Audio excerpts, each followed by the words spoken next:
भाई KKR बिल्कुल भी नहीं लग रहा है तैयार और डू और डाई सिचुएशन आ चुकी है। अब अगर यहाँ से एक या दो मैच और हार जाते हैं तो शायद KKR का सफर इस IPL 2026 में समाप्त हो जाएगा।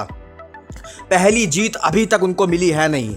5 में से 4 मुकाबले हार चुके हैं। एक मुकाबला वो बारिश के चलते हो गया था, नो रिजल्ट, जिसके चलते 1 पॉइंट तो जरूर मिल गया, लेकिन उस मैच में भी कुछ कंडीशन अच्छी थी नहीं। पंजाब के खिलाफ वो मैच हुआ था, वहां भी 2 विकेट गंवा दिए थे। तो KKR तो बहुत बुरी तरीके से फंसा हुआ है। पिछले मैच में एक्सपेरिमेंट भी किया। सुनील नारायण वो आए थे ओपनिंग करने। भाई ये मैंने पहले ही कहा था कि आपको नारायण से स्टार्टिंग में ही ओपनिंग कराना चाहिए था। पिछले मैच में अच्छे लाइन में भी थे, तो सुनील नारायण से आपने ओपनिंग जरूर करवाई, लेकिन वो पैतरा भी काम किया नहीं, बिकॉज मिडिल ऑर्डर आपका अच्छा है नहीं। रिंकू फॉर्म में है नहीं। कैमरॉन ग्रीन, इतने महंगे खिलाड़ी आपको इतना सस्ता परफॉर्मेंस करके दिए, तो वहाँ पे बहुत दिक्कतें मिडिल ऑर्डर की आ जाती हैं। वो फिनिशिंग नहीं मिल पा रही है कोलकाता को, और इसी के चलते कोलकाता अब बहुत ज़्यादा डू और डाई सिचुएशन पे खड़ा है। देखिए, सबसे पहली चीज़ जो है वो है कि भाई इनका लगातार हारना।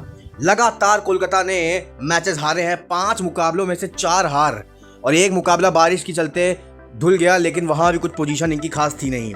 2026 में तो जीत ही नहीं मिली है। और अगर आप पॉइंट्स का गैप देखें और अगर आप नेट रन रेट देखें तो दोनों तरफ से KKR बहुत बेहतरीन लॉस में है।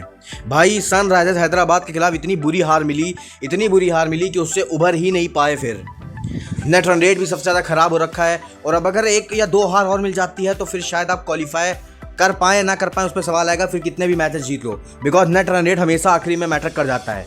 IPL 2024 में आप बात करिए, RCB लगातार मैच जीतते हुए आई, लेकिन आखिरी में बराबरी थी। CSK ने भी उतने ही मैच जीते थे जितने RCB ने जीते थे, but because of net run rate RCB आगे निकल गया प्लेऑफ्स में और CSK पीछे रह गया।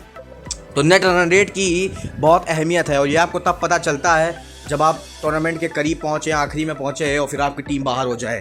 तो ये बहुत ही बड़ा पॉइंट्स गैप है, नेट रन रेट का बहुत ही ज़्यादा नेगेटिव में है। तो KKR को जीत ही नहीं चाहिए, अब बड़े मार्जिन से भी जीत चाहिए, एक तरफा जीत चाहिए। एटलीस्ट 2 या 3 मैच ऐसे होने चाहिए जहाँ आपको एक अच्छी खासी विनिंग मिले और अच्छे गैप से जीते हैं।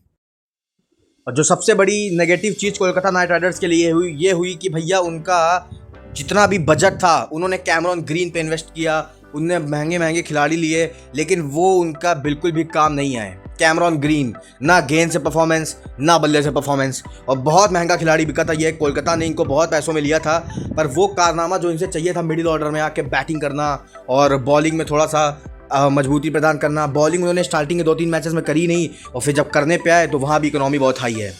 वो पूरी तरीके से फ्लॉप हो गए, जिसके चलते कोलकाता कोलैप्स कर गया। और अब ये नौबत आ चुकी है कि इतना महंगा खिलाड़ी अब बेंच पर बैठाने के लिए आप रेडी होंगे। आप चाहेंगे कि दोनों कीवी ओपनर ओपनिंग कर लें, साइफर्ट और फिनालन, या फिर नारायण और वो कर लें ओपनिंग फिनालन, और नीचे कोई भैया एक पेसर बढ़ा लो या किसी फॉरेन प्लेयर को खिला लो, बिकॉज ग्रीन आपके लिए वो परफॉर्मेंस नहीं कर रहे हैं, वो आपके लिए केवल एक लोड बढ़ा रहे हैं। और ना ही सिर्फ कैमरॉन ग्रीन, रिंकू सिंह की अगर आप बात कर लें, Rinku Singh completely out of form, performance ही नहीं आ रही है। बहुत सारी गेंदें मिलती हैं, मैच के मिडिल ओवर्स में बैटिंग करने आते हैं, उनके ऊपर दारोमदार रहता है कि भाई यहाँ से मैच जिताओ। उनका बिल्कुल भी फॉर्म साथ नहीं चल रहा है। उनके दिमाग में भी प्रेशर है, बिकॉज फैमिली में अभी डेथ हुई है उनके फादर की। तो काफ़ी चीज़ें चलती हैं क्रिकेटर के दिमाग में जो उसको फॉर्म से थोड़ा सा दूर ले जाती हैं, और ऐसा ही हो रहा है रिंकू सिंह के साथ। और हाई स्टेक्स की बात की जाए भैया, देखिए 14 मुकाबले खेलती है हर टीमें, और 6 मुकाबले आपको एटलीस्ट जीतने ही हैं। एटलीस्ट 7 पे क्वालिफाई करती हैं टीमें, 8 पे तो करी जाती हैं, 6 आपको एटलीस्ट जीतने पड़ेंगे। और कोलकाता के लिए 14 में से 5 हो चुके हैं।